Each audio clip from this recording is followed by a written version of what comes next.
News ಅವರಿಗೆ ಮತ್ತೆ ಸ್ವಾಗತ. ಏನು ವೈಷ್ಣವ ದೀಕ್ಷೆಯಿಂದ ಕನಕನ ಮಠಕ್ಕೆ ಬಂದು ನಿಂತಿದೆ ಈ ವಿವಾದ. ಸೊ ಬಹುತೇಕ ಕನಕನ ವಿಚಾರಗಳೇನಿದೆ ಅದು ಮಠದ ಸ್ವರೂಪಕ್ಕೆ ತಂದು ನಿಲ್ಲಿಸಿದ್ದಾರೆ ಕಾಂಗ್ರೆಸ್ ಹಿರಿಯ ಸಂಸದ ವಿಶ್ವನಾಥ್. ಬನ್ನಿ ಚರ್ಚೆಯನ್ನು ಮುಂದುವರಿಸಿ. ನಮ್ಮ ಜೊತೆಗೆ ಹಿರಿಯ ಸಾಹಿತಿ ಡಾಕ್ಟರ್ ಎಲ್ ಹನುಮಂತ ಇದ್ದಾರೆ. ಹನುಮಂತರ ಕಾರ್ಯಕ್ರಮ ಸ್ವಾಗತ.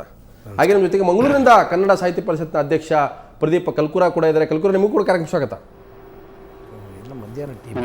ಸೊ ನಾನು ಹನುಮಂತ ನಿಮ್ಮನ್ನ ಕೇಳ್ತೀನಿ, ಯಾವ ರೀತಿ ಬಸವಣ್ಣ ಹೇಳ್ತಾನೆ ಜಂಗಮ ಸಂಸ್ಕೃತಿ ಇರಬೇಕು, ಅಂದರೆ ಜಂಗಮ ದಾಸರು ಆದಂಥ ಕನಕರನ್ನು ಇವತ್ತೊಂದು ಮಠ ಮಾಡಿ ಅಂತ ಸಂಸದ ವಿಶ್ವನಾಥ್ ಹೇಳ್ತಾ ಇದ್ದಾರೆ. ಸೊ ಒಂದು ಕಡೆ ಪೇಜಾವರು ವೈಷ್ಣವ ದೀಕ್ಷೆ ಅಂತ ಹೇಳ್ತಾರೆ, ನಮಗೆ ದೀಕ್ಷೆ ಬೇಡ, ನಮಗೊಂದು ಮಠನೇ ಮಾಡಿಕೊಡಿ, ಅಷ್ಟಮಠ ಜೊತೆಗೆ ಇನ್ನೊಂದು ಮಠ ಸೇರಿದ್ರೆ ನವ ಮಠಗಳಾಗ್ತವೆ. ಸೊ ಕನಕದಾಸರು ಮಠದ ಸಂಸ್ಕೃತಿಯಲ್ಲಿ ಬಂದವರಲ್ಲ, ವೈಷ್ಣವ ಫಿಲಾಸಫಿ ಒಪ್ಕೊಂಡಿರ್ಬೋದು, ಆದರೆ ಅವರು ಮಠದ ನೆಲೆಯಲ್ಲಿ ನಿಂತು ಆಲೋಚನೆ ಮಾಡಿದಂಥ ಒಬ್ಬ ದಾಸ ಅಲ್ಲ. ಅಂದರೆ ಎಲ್ಲೊಂದು ಕಡೆ ಇಲ್ಲಿ ಒಂದು ರೀತಿ ಜಾತಿ ಸಂಘರ್ಷ ಕೆಡೆ ಮಾಡ್ತಾ ಇದೆ ಇಬ್ಬರು ಕಡೆ, ಒಂದು ಕಡೆ ಪೇಜಾವರು, ಒಂದು ಕಡೆ ಇವರು. ಕನಕದಾಸರು ಮೊದಲಿಗೆ ಅವರು ವೈಷ್ಣವ ಸಂಪ್ರದಾಯದವರಲ್ಲ, ಶೈವ ಮತ್ತು ವೈಷ್ಣವ ಸಂಪ್ರದಾಯವನ್ನು ಬೆಸೆಯುವ ಪ್ರಯತ್ನವನ್ನು ಮಾಡಿದ ಒಬ್ಬ ಸಂತದಾಸರವರು. ಅವರು ಸಂತದಾಸರು ಅಂತ ಕರೆಯುವಾಗ ಬಹುಶಃ ಇರುವ ಎಲ್ಲ ದಾಸವರೇಣ್ಯರಲ್ಲಿ ಸಾಮಾಜಿಕ ಕಳಕಳಿಯನ್ನು ಅತ್ಯಂತ ಢಾಳಾಗಿ ಪ್ರದರ್ಶನ ಮಾಡಿದ ಯಾವುದಾದ್ರೂ ಸಂತರಿದ್ದರೆ ಅವರು ಕನಕದಾಸರು ಒಬ್ಬರೇ. ಸಮಾನತೆ ಮತ್ತು ಸಾಮಾಜಿಕ ವಿಚಾರಗಳನ್ನು ಕಳಕಳಿಯಿಂದ ಮಾಡಿದವರು. ಆದರೆ ಇವತ್ತು ವಿಶ್ವನಾಥ್ ಅವರು ಎತ್ತಿರುವ ಪ್ರಶ್ನೆ ಭಾಳ ಮುಖ್ಯವಾದದ್ದು ಅಂತಲೇ ನನಗನ್ನಿಸ್ತದೆ. ಯಾಕೆ ಅಂತಂದರೆ ಅಷ್ಟಮಠಗಳ ಸಮಸ್ಯೆ, ಪರ್ಯಾಯ ಪೂಜೆ ವ್ಯವಸ್ಥೆ ಅವೆಲ್ಲ ಆ ಮಠದ ಸಂಪ್ರದಾಯ, ಅದಕ್ಕೆ ನಾನು ಪ್ರಶ್ನೆ ಮಾಡೋದಿಲ್ಲ. ಆದರೆ ಕನಕದಾಸರನ್ನು ನಾವು ಬಹಳ ಪ್ರೀತಿಯಿಂದ ಒಪ್ಕೊಂಡಿದ್ದೀವಿ, ಅವರನ್ನು ನಾವು ನಮ್ಮ ಮಠದ ಅವಿಭಾಜ್ಯ ಅಂಗ ಅಂತ ಭಾವಿಸ್ಕೊಂಡಿದ್ದೀವಿ ಅಂತೇಳಿ ಏನು ಉಡುಪಿ ಮಠದವರು ಹೇಳ್ತಿದ್ದಾರೆ. ಹಾಗೆ ಹೇಳಬೇಕಾದ್ರೆ ನೀವು ಕನಕದಾಸರಿಗೆ ನಮ್ಮ ಭಾಗ, ನಮ್ಮ ಶೇರ್ ಅಂದರೆ ಕನಕದಾಸರ ಪಾಲನ್ನ ನಮಗೆ ಕೊಡಿ ಅಂತ ಅವ್ರು ಕೇಳೋದು. ಅಂದ್ರೆ ಪಾಲು ಕೇಳೋದ್ರಲ್ಲಿ ಒಂದು ಅರ್ಥ ಇದೆ, ಒಂದು ಅಷ್ಟಮಠಗಳ ಜೊತೆ ಸೇರಿನ ಅಥವಾ ಪ್ರತ್ಯೇಕವಾಗಿ ನಾನು ಅಂತ ಅದು ಆಮೇಲೆ ಇತ್ಯರ್ಥ ಮಾಡ್ಕೊಳ್ಳೋದು, ಮೊದಲು ಪಾಲು ಕೊಟ್ಟುಬಿಡ್ಲಿ. ಹರಿದಾಸ್ ಭಟ್ರದ ಆಗೋದಿಲ್ಲ, ಅಷ್ಟಮಠಗಳು ಒಪ್ಪಿಗೆ ಒಪ್ಪಿದ್ರೂ ಕೂಡ ಸಮಸ್ಯೆ ಇದೆ. ಅಲ್ಲ, ಅಷ್ಟಮಠಗಳು ಈಗ ನೀವು ಪಾಲು ಕೊಡೋಕೆ ಒಪ್ಪಿಗೆ ಕೊಡೋದಾದರೆ ಆಮೇಲೆ ಅಷ್ಟಮಠಗಳ ಜೊತೆ ಸೇರ್ಬೇಕಾ, ಇದನ್ನು ಪ್ರತ್ಯೇಕವಾಗಿ ಇಡಬೇಕಾ ಅನ್ನೋ ಪ್ರಶ್ನೆ ಆಮೇಲೆ ಬರ್ತದೆ. ಬಟ್ ಇದು ಎಲ್ಲ ಬಹಳ ಜಿಜ್ಞಾಸೆ. ಒಂದು ಕಡೆ ವೈಷ್ಣವ ಅಂತ ಅವ್ರು ಹೇಳ್ತಾ ಇದ್ದಾರೆ, ನೀವು ಪ್ರತ್ಯೇಕವಾದಂಥ ಮಠ ಅಂತ ಮಾಡ್ತೀರಿ, ಅಲ್ಲಿ ಶೈವ ಪಂಥವನ್ನು ಆಚರಿಸ್ತಿರೋ, ವೈಷ್ಣವ ಅಂತ ಆಚರಿಸ್ತಿರೋ. ಇಲ್ಲ, ಈಗ ಗೋಜಲು ಯಾಕೆ? ಈ ಕನಕದಾಸರು ಶೈವ ಪರಂಪರೆಯವರು, ಅದರಲ್ಲೇನು ಅನುಮಾನ ಇಲ್ಲ. ಅದನ್ನ ನಮ್ಮ ಹರಿದಾಸ್ ಭಟ್ರು ಒಪ್ಕೊಳ್ತಾರೆ. ಕನಕದಾಸ ವೈಷ್ಣವ ಅಲ್ಲಲ್ಲ, ಕನಕದಾಸ ವೈಷ್ಣವ ಪರಂಪರೆಗೆ ಸೇರಿದವರು ಅನ್ನೋದು ಇವರು ತದನಂತರದ ವಾದ. ಅದು ಯಾವಾಗ ಅಂದರೆ ಅವರು ಎಲ್ಲಿ ತನ್ನ ಸಂತ ಪರಂಪರೆಯನ್ನು ಮುಂದುವರಿಸ್ಕೊಂಡು ಉಡುಪಿಗೆ ಬರ್ತಾರೆ, ಅಲ್ಲಿ ಅವರು ವೈಷ್ಣವರಾಗ್ತಾರೆ ಅಂತ ಹೇಳಿ ವೈಷ್ಣವರಾಗ್ತಾರೆ ಅಂತ ಇವ್ರ ಕ್ಲೈಮ್. ಅದು ಅಂದರೆ ಈ ಉಡುಪಿ ಮಠದ ಕ್ಲೈಮ್. ಅದು ಅದೇ ಖಂಡಿತ ಇಲ್ಲ. ಅವ್ರಿಗೆ ದೀಕ್ಷೆ ಕೊಟ್ಟಿರೋದ್ರೆ ಹೊರಗಡೆ ಯಾಕೆ ಕಲಿಸ್ತಿದ್ರು, ಒಳಗೆ ಕರ್ಕೊಬೇಕಾಗಿ. ಹನುಮಂತೇವ್ರ ವಾದ ಏನಂದ್ರೆ, ನಾನು ನಿನ್ನೆ ಕೂಡ ಪೇಜಾವ್ರ ಜೊತೆ ಸಂದರ್ಶನ ಮಾಡೋ ಒಂದು ಅಂಶ, ಅನೇಕ ಕಾರಣಗಳ ಜೊತೆಗೆ ಕೂಡ ಭೌಗೋಳಿಕ ಕಾರಣ ಕೂಡ ಅವರು ಹಾಗೆ ಹೋಗ್ತಾ ಜಂಗಮನಾಗಿ ಹೋಗ್ತಾ ಉಡುಪಿನಲ್ಲಿ ನೆಲೆ ಕಾಣ್ತಾರೆ, ಅಲ್ಲಿ ಕನಕ ಏನೋ ಕೃಷ್ಣನ ಉಳಿಸ್ಕೊಳ್ತಾರೆ. ಆ ಕಾರಣಕ್ಕಾಗಿ ನೀವು ವೈಷ್ಣವ ಅಂತ ಹೇಳ್ತಾ ಇದ್ರಿ. ವೈಷ್ಣವ ದೀಕ್ಷೆ ಕೊಟ್ರ ಅವ್ರು ತಗೊಂಡ್ರ ಅನ್ನುವಂಥದ್ದು, ಅಂದ್ರೆ ಅವ್ರ ದಾಸರ ಕೀರ್ತನೆಗಳ ಮೂಲಕ ಅವ್ರು ವೈಷ್ಣವ ಅಂತ ತಾವು ಹೇಳ್ತೀರಿ. ಒಂದು ನಿಮಿಷ, ಅವರು ಉಡುಪಿಗೆ ಬಂದ ಮೇಲೆ ವೈಷ್ಣವರಾಗಿ ಪರಿವರ್ತನೆ ಹೊಂದಿದ್ದಲ್ಲ. ನೋಡಿ, ಕನಕದಾಸರ ತಂದೆಗೆ ಹೆಸರು ಬೀರಪ್ಪ ಅಂತ, ಬೀರಪ್ಪ ನಾಯಕ. ಕನಕದಾಸರ ಹೆಸರು ತಿಮ್ಮಪ್ಪ ಅಂತ. ಯಾವತ್ತು ವಿಜಯನಗರದ ಅರಸರ ಅತ್ಯಂತ ನಿಕಟವಾದ ಸಂಪರ್ಕಕ್ಕೆ ಒಳಗಾದರೋ, ವಿಜಯನಗರದ ಅರಸರು ವೈಷ್ಣವ ಪಂಥದ ದೀಕ್ಷೆಯನ್ನು ಪಡೆದವರು.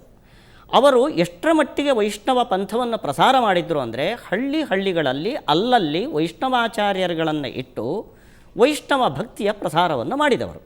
ಹೀಗಾಗಿ ನಾನು ಓದಿದಂತೆ, ನಾನು ತಿಳಿದಂತೆ, ಇತಿಹಾಸವನ್ನು ತಿಳಿದಂತೆ, ಇದು ಇವತ್ತು ನಿನ್ನೆದ್ದಲ್ಲ, ತಿಳಿದಂತೆ ಕನಕದಾಸರ ಕಾಲದಲ್ಲಿ, ಅವರ ಸಂದರ್ಭದಲ್ಲಿ, ಈ ಕುರುಬ ಸಮಾಜದಲ್ಲಿ ಈ ಹಣೆಯಲ್ಲಿ ತಿಲಕಧಾರಣೆ, ಕುಂಕುಮದ ತಿಲಕಧಾರಣೆ, ಈ ತಿರಿಯಕ್ಕುಂಡ್ರ ಅಂತ ನಾವು ಕರಿತೇವೆ, ಶೈವ ಪಂಥದ ಸಂಕೇತ. ಅದನ್ನು ಬಿಟ್ಟು ಕುಂಕುಮದ ತಿಲಕಧಾರಣೆ ಆರಂಭ ಆಯಿತು. ಹೀಗಾಗಿ ಯಾವತ್ತು ವಿಜಯನಗರದ ಸಂಪರ್ಕಕ್ಕೆ ಬಂದರೋ ಅವರು ಮಾಧ್ವರಾಗೋಕ್ಕಿಂತ ಮುಂಚೆ ವೈಷ್ಣವ ಪಂಥವನ್ನು, ಶ್ರೀವೈಷ್ಣವ ಪಂಥವನ್ನು ಅನುಸರಿಸಿದವರು. ತಾತಾಚಾರ್ಯರು ನಮ್ಮ ಗುರುಗಳು ಅಂತ ಕರೀತಾರೆ. ಹೀಗಾಗಿ ಅವರು ಉಡುಪಿಗೆ ಬಂದ ಮೇಲೆ ವೈಷ್ಣವರಾಗಿದ್ದಲ್ಲ, ಅದಕ್ಕಿಂತ ಮುಂಚೆನೇ ವೈಷ್ಣವರಾಗಿ ವಿಷ್ಣು ಭಕ್ತಿಯಿಂದ ಉಡುಪಿಗೆ ಬಂದ್ರೆ. ಆವತ್ತಿನಿಂದ ಇವತ್ತಿನವರೆಗೂ ನೀವು ಹೇಳೋ ಪ್ರಕಾರ ಅಥವಾ ನಿಮ್ಮದೇ ವಾದವನ್ನು ನಾನು ಒಪ್ಕೊಳ್ಳೋದಾದ್ರೆ, ಕನಕನ ಅನುಯಾಯಿಗಳು ಒಬ್ಬರನ್ನ ನೀವು ವೈಷ್ಣವ ದೀಕ್ಷೆ ಇದ್ರು. ಯಾಕೆ ಆ ಪ್ರಶ್ನೆ ಬಂತು ನೋಡಿ, ಇದು ಮುಖ್ಯವಾದ ಪ್ರಶ್ನೆ. ಒಳ್ಳೆ ಮಾತನ್ನ ಎತ್ತಿದಿರಿ. ಈ ಪ್ರಶ್ನೆಯನ್ನು ವೈಷ್ಣವ ದೀಕ್ಷೆ ಕೊಡುತ್ತೇನೆ ಅನ್ನೋ ಮಾತನ್ನು ಶ್ರೀಪಾದಂಗಳವರು, ವಿಶ್ವೇಶ ತೀರ್ಥ ಶ್ರೀಪಾದಂಗಳು ಮೊದಲು ಆಡಿದ್ದಲ್ಲ. 5ನೇ ತಾರೀಕು ಬಾಗಿಲುಕೋಟೆಯಲ್ಲಿರುವಾಗ ಒಂದು ಸುದ್ದಿ ಮಾಧ್ಯಮದ ಸಂದರ್ಶನದಲ್ಲಿ ನೀವು ಕನಕಪೀಠಕ್ಕೆ ಸರಿಯಾದ ಗೌರವವನ್ನು ತೋರ್ತಾ ಇಲ್ಲಂತೆ ಅನ್ನೋ ಮಾತು ಬಂದಾಗ, ನಾವು ಕನಕನಿಗೆ ಬೇಕಾದ ಗೌರವವನ್ನು ಕೊಟ್ಟಿದ್ದೇವೆ. ನಾವು ಕನಕದಾಸರ ಕೀರ್ತನೆಗಳನ್ನು ಭಕ್ತಿಯಿಂದ ಕುಣಿದು ಹಾಡುವ ಒಂದು ಸಂಪ್ರದಾಯವನ್ನು ನಾವು ಇಟ್ಕೊಂಡು ಬಂದಿದ್ದೇವೆ. ಉಡುಪಿಯಲ್ಲೂ ಬೇಕಾದ ಗೌರವಗಳಿದೆ. ಹೀಗಿದ್ದ ಮೇಲೆ ಅವರು ಹೇಳೋದಕ್ಕೆ ಅರ್ಥ ಇಲ್ಲ ಅಂದರು. ಹಾಗಾದ್ರೆ ಕನಕನಿಗೆ ಸಂಬಂಧಪಟ್ಟ ವೈಷ್ಣವ ದೀಕ್ಷೆಯನ್ನು ನೀವು ಕೊಡ್ತೀರಾ? ಅಲ್ಲ, ಅದು ಹೆಂಗ್ ಯಾರಿಗೆ ಗೊತ್ತಾಯ್ತು ವೈಷ್ಣವ ದೀಕ್ಷೆ ಅನ್ನೋದೇ ಬಹಳ ಜನ ಗೊತ್ತಿಲ್ಲ. ಅದು ಗೊತ್ತಿಲ್ಲ. ನೀವು ನೋಡಿ, ಪತ್ರಕರ್ತರು ಹೆಂಗ್ ಕೇಳ್ಬಿಟ್ಟು ಇಲ್ಲ ಇಲ್ಲ ನೋಡಿ ಈ ಮಾತು ಬಂತು. ಕನಕನ ಸಿದ್ಧಾಂತವನ್ನೇ ಅವರು ಒಪ್ಪೋದಿಲ್ಲ. ಹೀಗಿದ ಮೇಲೆ ಕನಕನಿಗೆ ಒಂದು ಜಾಗ ಕೊಡಿ ಕೇಳೋ ಹಕ್ಕು ಏನಿದೆ ಅಂದ್ರು. ನೀವು ಅವ್ರಿಗೆ ಕೇಳಿದ್ರೆ ಕೊಡ್ತೀರಾ ಅಂತ. ಪ್ರದೀಪ್ ಕಲ್ಕೂರ ನಿಮ್ಮನ್ನು ಕೇಳ್ತಾರೆ, ನೀವು ಆ ಭಾಗದ ಕರಾವಳಿ ಮತ್ತು ಉಡುಪಿ ಭಾಗದಲ್ಲಿ ಪೇಜಾವರವರು ಎತ್ತಿರ್ತಕ್ಕಂಥ ವೈಷ್ಣವ ದೀಕ್ಷೆ, ಹಿಂದೆ ದಲಿತ ಕೇರಿಗೆ ಹೋದಾಗ ಭಕ್ತಿ ದೀಕ್ಷೆ ಮಾತನ್ನು ಹೇಳಿದ್ರಿ. ಈ ದೀಕ್ಷೆಗಳ ಬಗ್ಗೆ ನಿಮ್ಮ ಸ್ಥಳೀಯ ಜನ ಏನು ಹೇಳ್ತಾರೆ? ಅಲ್ಲಿ ಎಷ್ಟು ಜನಕ್ಕೆ ದೀಕ್ಷೆ ಈ ರೀತಿ ಸಿಕ್ಕಿದೆ? ಸೊ ಸಂಪರ್ಕ ಸಾಧ್ಯ ಆಗ್ತದೆ, ಮತ್ತೆ ಚರ್ಚೆ ಮಾಡ್ತೀನಿ. ಹನುಮಂತವರೇ, ಇವತ್ತು ದೀಕ್ಷೆ ಅಂತಂದರೆ ಕನಿಷ್ಠ ಯಾರಿಗೊಂದಿಬ್ಬರು ಕೊಡಬೇಕು ಪ್ರಾಯೋಗಿಕವಾಗಿ. ಅನೇಕ ಬಾರಿ ನಾನು ಹೇಳಿದೆ, ಮೊನ್ನೆ ನಾನು ಸಂದರ್ಶನ ಪೇಜವ್ರು ಹೇಳಿದ್ರು ಭಾಳ ಜನ ಮುಂದೆ ಬಂದಿದ್ದಾರೆ. ಮುಂದೆ ಬಂದಿದ್ರೆ ಎಷ್ಟು ಜನ ಕೊಟ್ಟರು, ಕೊಡಲಿಲ್ಲ. ಯಾರಾದರೂ ಒಬ್ಬರು ಕೊಡಬೇಕಾಗಿತ್ತಲ್ಲ, ಕೊಡ್ತೀನಿ ಅಂತ ಹೇಳ್ತಾರೆ. ಸೊ ಅಂದರೆ ನೀವು ಹೇಳೋ ಪ್ರಕಾರ ಇದೊಂದು ರೀತಿ ದಾರಿ ತಪ್ಪಿಸುವ ಧಾರ್ಮಿಕ ಕಾರಣನ ಅಂತ? ಇಲ್ಲ, ದೀಕ್ಷೆ ಅನ್ನೋದೇ ಭಾಳ ನನಗೆ ಅದು ಪ್ರಾಮಾಣಿಕವಾದದ್ದು ಅಂತ ಅನಿಸೋದಿಲ್ಲ. ಯಾಕೆ ಅಂತ ಅಂದರೆ, ನಾವೆಲ್ಲರೂ ಚರ್ಚೆ ಮಾಡ್ತಿರೋ ಪ್ರಕಾರ ಧರ್ಮ ಅನ್ನೋದು ಮನುಷ್ಯರ ನಡುವಿನ ಸಂಬಂಧವನ್ನು ಪ್ರತಿಷ್ಠಾಪನೆ ಮಾಡ್ತಕ್ಕಂಥದ್ದು. ನಿನಗೆ ಒಂದು ಮೋಕ್ಷದ ಹಾದಿ ಇದೆ, ಆದ್ದರಿಂದ ನಾನು ಇವತ್ತು ನಿನ್ನ ಮುಟ್ಕೊಳ್ಳಲ್ಲ ಅಂತ ಹೇಳೋದು, ಅಥವಾ ನಿನ್ನನ್ನು ನಾನು ಜೊತೆ ಕೂಡಿಸ್ಕೊಳ್ಳಲ್ಲ ಅಂತ ಹೇಳೋದು, ಇವೆಲ್ಲವೂ ದೀಕ್ಷೆ ಕೊಡ್ತೀವಿ ಅನ್ನೋ ಹೆಸರಿನಲ್ಲಿ ಜನರಿಗೆ ಮಾಡುವಂಥ ಮೋಸ ನನ್ನ ಪ್ರಕಾರ. ಎರಡನೇದು, ಯಾಕೆ ನಾನು ಶಿವನನ್ನು ಶೈವ ಪರಂಪರೆ ಜನಾನುರಾಗಿ ಯಾಕೆ, ವೈಷ್ಣವ ಪರಂಪರೆ ಜನರಿಂದ ವಿಮುಖವಾಗಿರೋದು ಯಾಕೆ ಅನ್ನೋ ಪ್ರಶ್ನೆ ಕೂಡ ಚರ್ಚೆ ಆಗಬೇಕು. ಶೈವ ಪರಂಪರೆ, ಶೈವರು ನೀವು ವಿಶೇಷವಾಗಿ ನೀವು ವಚನ ಚಳವಳಿಯನ್ನು ನೋಡಿಬಿಟ್ರೆ ನಿಮಗೆ ಗೊತ್ತಾಗ್ತದೆ. ಲಿಂಗ ದೀಕ್ಷೆ ಕೊಟ್ಟು ಅಲ್ಲಿ ಶಿವ ಭಕ್ತನ ಸಖ, ಭಕ್ತನ ಪ್ರಿಯ ಸ್ನೇಹಿತ, ಭಕ್ತನಿಗೆ ಎಲ್ಲ ಕಷ್ಟ ಸುಖಗಳಿಗೆ ಭಾಗಿಯಾಗ್ತಕ್ಕಂಥವನು. ಅವನ ಉಡುಪು ನೋಡಿ, ಅವನು ಧರಿಸ್ತಕ್ಕಂಥ ಆಭರಣಗಳನ್ನು ನೋಡಿ, ಇವೆಲ್ಲವನ್ನು ನೋಡಿದ್ರೆ ಶಿವ ಮನುಷ್ಯನಿಗಿಂತಲೂ ಭಿನ್ನವಾದವನಲ್ಲ. ಟ್ರೈಬ್ ಥರ ಕಾಣ್ತಾನೆ. ಟ್ರೈಬ್ ಒಂದು, ಮತ್ತು ಯಾವನೇ ಒಬ್ಬ ತೀರ ಸಾಮಾನ್ಯ ಮನುಷ್ಯನಿಗೆ ಅವನು ಪ್ರತ್ಯಕ್ಷನಾಗುವಂಥವನು, ಸಾಮಾನ್ಯ ಮನುಷ್ಯನ ಜೊತೆಗೆ ಸಂಬಂಧ ಬೆಳೆಸುವಂಥವನು, ಸಾಮಾನ್ಯ ಮನುಷ್ಯನಿಗೆ ಏನೇನು ಅಗತ್ಯಗಳಿದೆ ಅದನ್ನು ಅವನು ಕೂಡ ಭಾಗಿಯಾಗುವನು. ಒಬ್ಬ ವಚನಕಾರ ಹೇಳ್ತಾನೆ, ಮಾದಾರ ಧೂಳಯ್ಯ ಅಂತ ಅವನ ಹೆಸರು. ಅವನು ಈ ಚಪ್ಪಲಿ ಹೊಲಿಯೋ ಕಾಯಕದವನು, ಎಲ್ಲಿ ರಸ್ತೆ ಬದಿ ಕೂತ್ಕೊಂಡು ಕೆಲಸ ಮಾಡ್ತಾನೆ.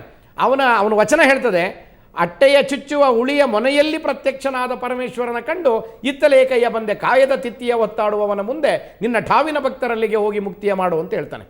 ಶಿವ ಅವನ ಉಳಿ ರಂಪಿಗೆಯಲ್ಲಿ ಪ್ರತ್ಯಕ್ಷನಾದರೆ ಅರೇ ನನಗೇನು ಕೆಲಸ ಇಲ್ಲ ಮಾರಾಯ ನೀನು ನಡಿ ಅಂತ. ಆದರೆ ಈ ಧರ್ಮ ಏನು ಹೇಳ್ತದೆ, ಅವನನ್ನ ದೇವಸ್ಥಾನದ ಒಳಗೆ ಬಿಡೋದಿಲ್ಲ. ಹರಿಸರ್ವೋತ್ತಮ, ವಾಯು ಜೀವೋತ್ತಮ, ಇದನ್ನ ಹೇಳಿ. ಅಂದ್ರೆ ಈ ನಂಬಿಕೆ ಶೈವ ಪರಂಪರೆಯಲ್ಲಿ ಇಲ್ಲ. ಇದು ಟೋಟಲಿ ತದ್ವಿರುದ್ಧ. ಇದು ಅಂದರೆ ಈ ತದ್ವಿರುದ್ಧವಾದ ಧರ್ಮಗಳ ನಡುವೆ ಆಯ್ಕೆ ಮಾಡ್ಕೊಳ್ಬೇಕಾಗಿರೋದು ನಮ್ಮಂಥವ್ರಿಗೆ ಇವತ್ತು ಪ್ರಶ್ನೆ. ನಾವು ಯಾರ ಪರವಾಗಿ, ಯಾವ ದೈವ ಅಥವಾ ದೇವರು ಅಂತ ನೀವು ಪ್ರತಿಷ್ಠಾಪನೆ ಮಾಡ್ತೀರಿ, ಪೂಜೆ ಮಾಡ್ತೀರಿ, ಅದು ನನ್ನ ಜೊತೆ ಇರೋದಿದ್ರೆ ನನಗೆ ಸಂತೋಷ.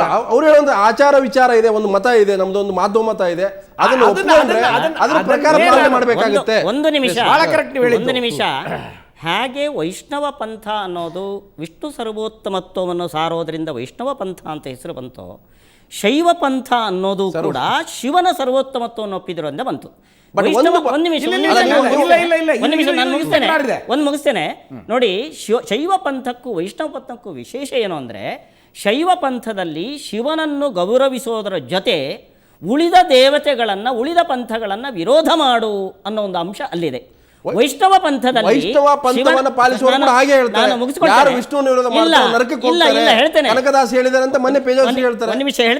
ನೋಡಿ, ವೈಷ್ಣವ ಪಂಥದಲ್ಲಿ ಕೃಷ್ಣನ ಸಮೀಪದಲ್ಲೇ ಶಿವನ ದೇವಾಲಯ ಇದೆ. ವಿಷ್ಣುವನ್ನು ಪೂಜೆ ಮಾಡುವ ಪೀಠಾಧೀಶರು, 8 ಮಠದ ಪರ್ಯಾಯ ಪೀಠಾಧೀಶರು ಕೂಡ ಪ್ರತಿನಿತ್ಯ ಚಂದ್ರಮೌಳೇಶ್ವರಕ್ಕೆ ಹೋಗಿ ಶಿವನನ್ನು ಪೂಜೆ ಮಾಡಿ ಬರ್ತಾರೆ. ಆದ್ದರಿಂದ ವೈಷ್ಣವ ಪಂಥದಲ್ಲಿ ಶಿವನಿಗೆ ಒಂದು ಸ್ಥಾನ ಇದೆ. ಹೇಗೆ ಶಿವ ಸಾಮಾನ್ಯ ಜನರ ಭಕ್ತನೋ, ಕೃಷ್ಣ ಬೆಳೆದಿದ್ದಲ್ಲಿ ಗೋವಳರ ಮಧ್ಯದಲ್ಲಿ ಮಾಡಿದ್ಯೇನು, ಕೈಯಲ್ಲಿ ಕೋಲು ಹಿಡ್ಕೊಂಡು ಹಸುಗಳನ್ನು ಮೇಯಿಸಿದ್ದು. ನಮ್ಮ ಶಿವ ಇಂಥದ್ದಕ್ಕೆ ಬಂದಿದ್ದಾನೋ? ಶಿವನಲ್ಲಿ ಅಗೌರವ ಏನಿಲ್ಲ, ಗೌರವ ಇದೆ. ಪ್ರಶ್ನೆ ಇರ್ತಕ್ಕಂಥದ್ದು, ಗೊಲ್ಲರ ಕೃಷ್ಣನನ್ನು ತಾವು ಬಿಡ್ತಾ ಇಲ್ಲ, ಕುರುಬರ ಕನಕದಾಸನ್ನು ಬಿಡ್ತಾ ಇಲ್ಲ ಅಂತ ಅವ್ರ ವಾದ ಇದೆ. ಹೌದು ಹೌದು, ನೀವು ಅವ್ರು ಬಿಟ್ಕೊಡಿ. ನೋಡಿ ಒಂದು ನಿಮಿಷ, ನಾವು ಕನಕದನ್ನು ಬಿಟ್ಟಿಲ್ಲ. ಕೃಷ್ಣನನ್ನೂ ಹಿಡ್ಕೊಂಡಿದ್ದೇವೆ, ಕನಕನನ್ನು ಕನಕನನ್ನೂ ಹಿಡ್ಕೊಂಡು ಹಿಡ್ಕೊಂಡಿದ್ದೇವೆ. ಅದನ್ನ ಬಂಧ ಮುಕ್ತ ಮಾಡಿ ಅಂತ ಹನುಮಂತವ್ರೆ ಬಂಧ ಮುಕ್ತ ಮಾಡ್ಬೇಕಾ? ನಾವು ಬಂಧನದಲ್ಲಿ ಇಟ್ಟೇ ಇಲ್ಲ.